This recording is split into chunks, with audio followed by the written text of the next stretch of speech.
നമസ്കാരം. ന്യൂസ് കേരളം 24ലേക്ക് സ്വാഗതം. ഇന്ന് നവംബർ 1 കേരളപ്പിറവി ദിനം. കേരളമെങ്ങും വ്യത്യസ്തങ്ങളായ പരിപാടികളോടുകൂടി വിപുലമായി നവംബർ 1 കേരളപ്പിറവി ദിനം ആഘോഷിക്കപ്പെട്ടു. മയ്യനാട് ഗ്രാമപഞ്ചായത്ത് അംഗവും യുവ നേതാവുമായ ശ്രീ R.S. സബിൻ മലയാളികൾക്ക് കേരളപ്പിറവി ദിനാശംസകൾ നേർന്നു. ഞാൻ R.S. സബിൻ, ജില്ലാ കോൺഗ്രസ് കമ്മിറ്റിയുടെ ജനറൽ സെക്രട്ടറിയാണ്. മയ്യനാട് ഗ്രാമപഞ്ചായത്ത് മെമ്പറാണ്. 1947 ഓഗസ്റ്റ് മാസം 15-ാം തീയതിയാണ് നമ്മുടെ രാജ്യത്തിന് സ്വാതന്ത്ര്യം ലഭിച്ചത്. രാജ്യത്തിൻ്റെ സ്വാതന്ത്ര്യലബ്ധിക്ക് ശേഷം നമ്മൾ നേരിട്ട ഏറ്റവും വലിയ വെല്ലുവിളികളിലൊന്ന് സംസ്ഥാനങ്ങളുടെ രൂപീകരണം ആയിരുന്നു. നാട്ടുരാജ്യങ്ങളായി 500-ലധികം നാട്ടുരാജ്യങ്ങളായി ചിതറിക്കടന്ന ഒരു രാജ്യത്തെയാണ് ചേർത്ത് പിടിച്ച് ഇന്ത്യ മഹാരാജ്യം ആക്കി മാറ്റിയത്.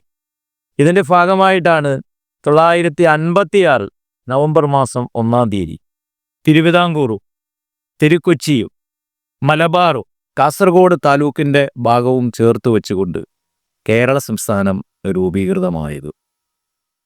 മഹാകവിയായ വള്ളത്തോൾ നാരായണമേനോൻ പാടിയിട്ടുണ്ട്: ഭാരതമെന്ന് കേട്ടാൽ അഭിമാനപൂരിതമാകണം അന്തരല്ലേ, കേരളമെന്ന് കേട്ടാലോ തിളയ്ക്കണം ചോര നമുക്ക് ഞരമ്പുകളിൽ.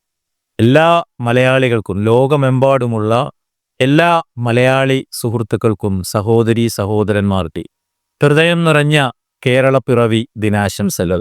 ഒപ്പം ന്യൂസ് കേരളം 24ൻ്റെ എല്ലാ പ്രേക്ഷകർക്കും ഹൃദയം നിറഞ്ഞ കേരളപ്പിറവി ദിനാശംസകൾ നേരും.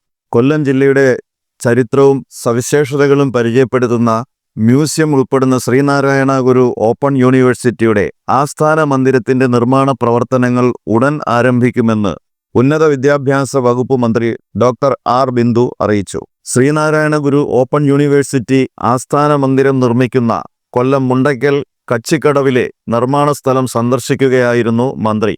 യൂണിവേഴ്സിറ്റിക്ക് സ്വന്തമായ കെട്ടിടം എന്ന സ്വപ്നം സാക്ഷാത്കരിക്കുകയാണ്. 26.02 കോടി രൂപ വിനിയോഗിച്ചാണ് കൊല്ലം നഗരത്തിന്റെ ഹൃദയഭാഗത്തായി 8.06 ഏക്കറോളം വസ്തു വാങ്ങിയത്. മന്ദിരം നിർമ്മിക്കുവാനും അനുബന്ധ പ്രവർത്തനങ്ങൾക്കുമായി 30 കോടി രൂപ ബഡ്ജറ്റിൽ അനുവദിച്ചു കഴിഞ്ഞു. എത്രയും പെട്ടെന്ന് നിർമ്മാണ പ്രവർത്തനങ്ങൾ ആരംഭിക്കും. അതിനുവേണ്ട അനുമതികൾ ഉന്നത വിദ്യാഭ്യാസ വകുപ്പ് ഇടപെട്ട് വേഗത്തിൽ തയ്യാറാക്കി നൽകുമെന്നും മന്ത്രി കൂട്ടിച്ചേർത്തു. ശ്രീനാരായണ ഗുരു ഓപ്പൺ യൂണിവേഴ്സിറ്റി കഴിഞ്ഞ 5 വർഷങ്ങളായി ഉന്നത വിദ്യാഭ്യാസ രംഗത്ത് മികവുറ്റ പ്രവർത്തനങ്ങളാണ് കാഴ്ചവെക്കുന്നതെന്നും സ്വന്തം ഭൂമിയിൽ ആസ്ഥാന മന്ദിരം കൂടി യാഥാർത്ഥ്യമാകുന്നതിലൂടെ കൂടുതൽ മെച്ചപ്പെട്ട പ്രവർത്തനങ്ങൾ കാഴ്ചവെക്കാൻ യൂണിവേഴ്സിറ്റിക്ക് കഴിയുമെന്നും മന്ത്രി കൂട്ടിച്ചേർത്തു. നമ്മുടെ ഗവൺമെന്റിന്റെ ഒരു ദീർഘവീക്ഷണവും അതിൻ്റെ ഫുൾ സപ്പോർട്ട് ഉണ്ടായിട്ട് നമുക്ക് കഴിഞ്ഞ ബഡ്ജറ്റിൽ അഡീഷണൽ ഓതറൈസേഷൻ പോലെ 26 കോടി സ്ഥലം വാങ്ങാൻ പറ്റി. ഈ ബഡ്ജറ്റിൽ 30 കോടി എത്തിയിട്ടുണ്ട്.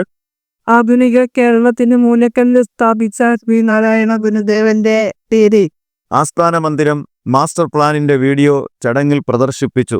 MLA M. Noushad, division councillor TP Abhimanyu എന്നിവരും സ്ഥലം സന്ദർശിക്കുവാൻ മന്ത്രി അനുഗമിച്ചു. Vice chancellor professor doctor Jagathiraj VP, syndicate അംഗങ്ങളായ advocate VP Prashanth, doctor Shri Udayakala P. Haridas, doctor PP Ajayakumar, doctor A. Balakrishnan, registrar doctor Sunitha AP, പരീക്ഷാ controller professor doctor Gracious J, finance officer Shrimati Saranya MS, cyber controller Shri Bijumon T, doctor K. Sreevalsan, A. Nizamuddin എന്നിവർ ചടങ്ങിൽ സംബന്ധിച്ചു.